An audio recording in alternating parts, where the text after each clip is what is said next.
அதே மாதிரி இன்றைக்கி சுப்ரீம் கோர்ட் எல்லாத்தையும் கேட்டாங்க. சிபிஐ என்கொயரி வேண்டும் அப்படின்னு சொல்லியிருக்காங்க. அப்போ நியாயம் தானே அது? அதனால் இதில் இவங்களுக்கு மனசு சங்கடம் இருக்குது. எதனால் சங்கடம் இருக்குன்னா, தமிழ்நாடு அரசாங்கம் அவங்க என்ன பண்ணிருக்காங்க, ஒரு ஒன்மேன் கமிஷன், திருமதி ஜெகதீசன், அருணா ஜெகதீசன் கீழே ரிட்டையர்டு ஜட்ஜு, அவங்க கீழே ஒரு என்கொயரி கமிஷன். இதையும் தாண்டி சென்னை ஹைகோர்ட் அதில் இவங்க கேஸை பெட்டிஷன் போடும்பொழுது அவங்க என்ன சொல்லிட்டாங்க, SIT special investigation team Asra Garg அவர் கீழே ஒரு எஸ்ஐடி ஃபார்ம் பண்ணிட்டாங்க. அதையும் இவங்க எல்லாமே police officials under the control of Tamil Nadu state government. ஓகேவா? அதனால் மக்கள் என்ன பண்ணாங்க, பெட்டிஷன் அங்கே கொண்டு போய் சுப்ரீம் கோர்ட்டில் போட்டவங்க, நோ, எங்களுக்கு நம்பிக்கை இல்லை, இந்த கரூர் இன்சிடென்ட் நல்லபடியாக நடக்கணும்னால் சிபிஐ என்கொயரி வேண்டும்னாங்க.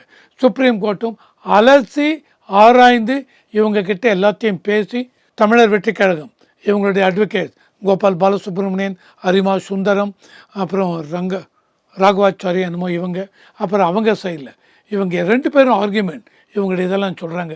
எல்லாவற்றையும் கேட்டதுக்கப்புறம் சுப்ரீம் கோர்ட் தீர்ப்பு கொடுத்துருக்காங்க. எஸ், சிபிஐ என்கொயரி வரணும். அது தமிழ்நாடு அரசாங்கத்துக்கு ஒரு இதுவாக அமைந்து விட்டது. நமக்கு இது ஒரு what we can say, Tamil Nadu அரசாங்கத்துக்கு ஒரு இடையூறு மாதிரி ஆகிடுது. அவங்களுடைய இதில் ஒரு தலையில் பத்திரிகையில் எழுதும்போது சுப்ரீம் குட்டு வைத்து விட்டார்கள் அப்படிம்பாங்க.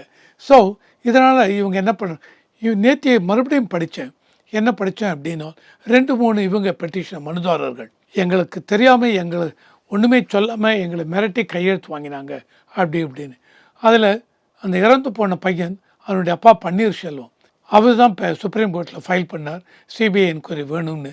ஆனால் அடுத்த நாளே அவருடைய மனைவி வீடியோ கான்ஃபரன்சிங் மூலம் பேசும்பொழுது, எனக்கு தெரியாது, என்கிட்ட சொல்லாமே இந்த மாதிரி கேட்டிருக்காங்க, நான் இதுக்கு ஒத்துக்கொள்ள மாட்டேன் அப்படி இப்படின்னு சொன்னாங்க. இதெல்லாம் தமிழக அரசாங்கத்திற்கு மேபி ஒரு புத்துணர்ச்சியை கொடுத்துருக்கலாம்.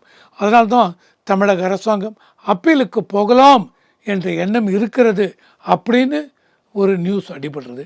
கன்ஃபார்ம் பேப்பரில் எதுவும் வரலை, பேச்சு இது வருது.